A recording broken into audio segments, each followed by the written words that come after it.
So it looks like on 18th, it's showing that we received the image, which is today, for the document. Okay. Note said if the unit was dropped off at the dealership, we needed to speak with them and we needed to get those documents. We did begin the process for the impound.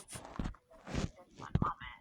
Just going through all the notes, and then you're stating. it's dealership fraud. Even your management said it's fraud. So I don't know why it's on my credit. You said you never drove off the unit? I did get the unit. And then I asked him, I said, how did you get me approved? Because so many companies turned me down. Oh, I have a friend over there. I said, oh, that's nice. And I said, but I don't think I can afford the car. You can refinance with them. You guys don't refinance. So then I asked them for the loan application. I said, let me see the loan application. It took about a week to get it from them. They kept asking me where I want to see it. When I see it, they changed everything on the application except my name and social security number and my address. My income is $2,500 a month total, Social Security. You can't even garnish me because it's Social Security money. And they put on there $4,000,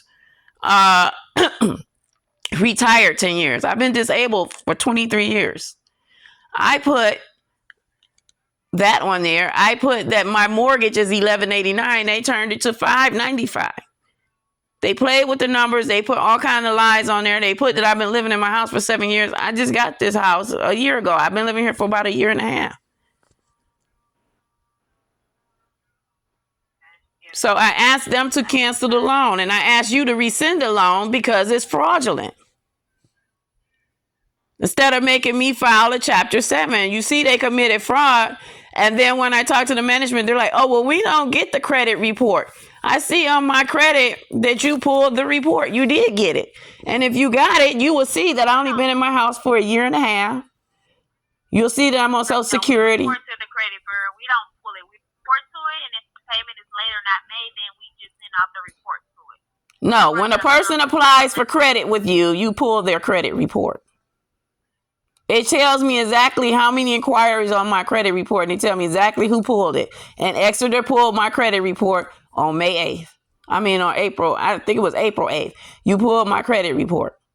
So when you pulled it and you verified the information, you would have saw everything they sent you on that credit application was a damn lie. Excuse my language, but it was a lie. When their finance team checked the credit report and the application, they would have saw everything on there as a lie. There's no way in the world a person that get $2,500 a month with a house note alone, $1,189 a month, plus all other expenses, can afford a $600 car note plus a $300 insurance. The numbers just don't add up. There's no way you would have approved me, just like everybody else didn't approve me. And at that point, that's probably why they changed it, because after 10 people denied me, I left and went home. And they called me the next day, oh, we got you approved, we got you approved. I didn't even put no money down. What happens is the dealership does run the credit and do all of that, and they reach out to us for funding it. Just as the notes reflected, we can investigate it. However, if you drove off with the unit, that's why we have to go through the process of picking it up and then going through that process as well. So you're still going to do the fraudulent thing? When you say do the fraudulent thing, we investigate it. As you're saying, it's fraud on that matter. That's a different department that handles the fraud department. This department, we just handle it trying to get the unit because, as you stated, you dropped it back out to the dealership. So what that is, what happens is third-party vendors to pick up the unit, and that's the process that we're waiting on for them to be assigned. That way we can have a specific person or company that we know is going to pick up the unit. Because as we stated, we did pay for the unit already. Right. That's why I told you to cancel the loan, because this is the thing. When somebody commits fraud, it's not legal. So they committed fraud. The loan is not a legal loan. Correct. That's why we take options on the dealership.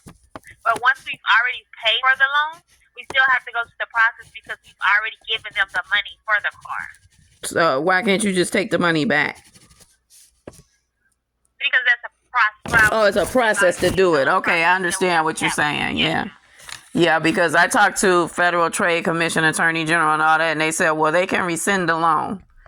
And so they will be contacting you and the dealership. And I also called Ford headquarters. They're definitely going to be dealing with them. And she said they have to fix it or they won't be able to sell cars anymore. Like if they were able to sell 4 cars.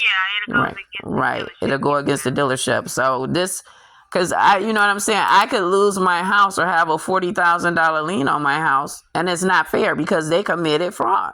And I argue with, I wish I still had the text. They were texting me at 10, 11 o'clock at night. They were really pushing this car on me. It's not even a car I wanted. It's too big for me and my baby. We're both disabled. When they're saying this is the only car I could get. We had to get to all our appointments, so I accepted the car because the one I have is leaking oil everywhere. And I paid about 5 people to fix the same oil leak, and it's still leaking oil. So that's why I went to try to get a new car. But I never finance. I always buy cash. And they just saw a sucker. And they just screwed me over. They really screwed me over. They really took advantage. And I don't like that. I'm not going to be stuck with a $40,000 bill. So if I get stuck with it, after Attorney General and everybody say it was fraud, I guess I'll have to sue them if you guys don't go ahead and get them yourself. What's that? Because he's like, well, that's not between us, you and us. That's between you and Exeter. I'm like, how is you putting in a fraudulent loan application between me and them? Because I didn't get the loan application until the 5th of this month when I requested it. And as soon as I saw it, I saw the fraud on there. And I said, this is not what I signed. I ain't even signed this stuff. And that's when I started emailing you guys. Sign it? Because on our end, with your signature and everything, it looks like you've agreed to all the information that we No, they signed that. I did not sign that. I signed the one the day before with all the correct information. What they did was give me a paper application. I filled out the paper application. I signed it. I gave it to him. He put it in the computer. He said, is this right?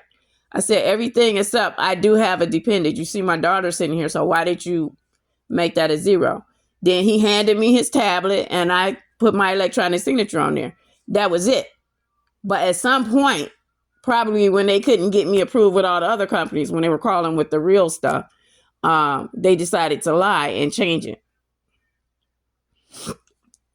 So I don't know if they lied with the other companies too, or when they might have lied with them too. I don't know. And those checked the credit. They checked my credit report and saw that they were lies. But no, I did not sign that document. And the day he emailed it to me, and I looked at it, I forwarded it to your customer service. And I kept getting emails back saying, we cannot talk to you about your account online, something. And then I called and they couldn't talk to me online. I had to put it in writing. I'm like, I did put it in writing in an email. Well, you have to fax it. So then I put it in writing and I faxed it. You know what I'm saying? Just every time I call, it's just something different from different people. Or you have to do it this way, you have to do it that way. Right. That's why we asked to send it via email. Legal reasons versus just having a conversation on the phone. But you did receive your document, as you stating, for the information, which is why they did open up to try to get the unit picked up. Then if the dealership did fraud stuff, then that could prevent them from even selling cars. So that's why they won't cancel. We don't want, right. this to happen with our customers, because then they're thinking it's us. However, it's the dealership that send us false information to where go by what we are getting with documentation, because we're expecting them to be honest and using proper documented information. They absolutely did, because they pulled my credit report for a fact. And when they looked at my credit report, none of those things are on there. I even emailed you a copy of the report. I couldn't, for some reason, wouldn't let me get the whole document. So I just screenshot that page where it says, I've been here 1.5 years, basically, since 11/23. My mortgage is 11.89. You know what I'm saying? I don't know how they went from 11.89 to 5.99, but I argued with them. I says, no way I can afford this, blah, blah, blah. This is just too much money. Well, they refinance it. And I called you guys like the next day and she said, oh, we don't refinance. I said, well, can you do a loan modification? Yeah. Yeah. Let me please you on a brief call. I'm going to check with somebody real quick, okay? Okay, thank you.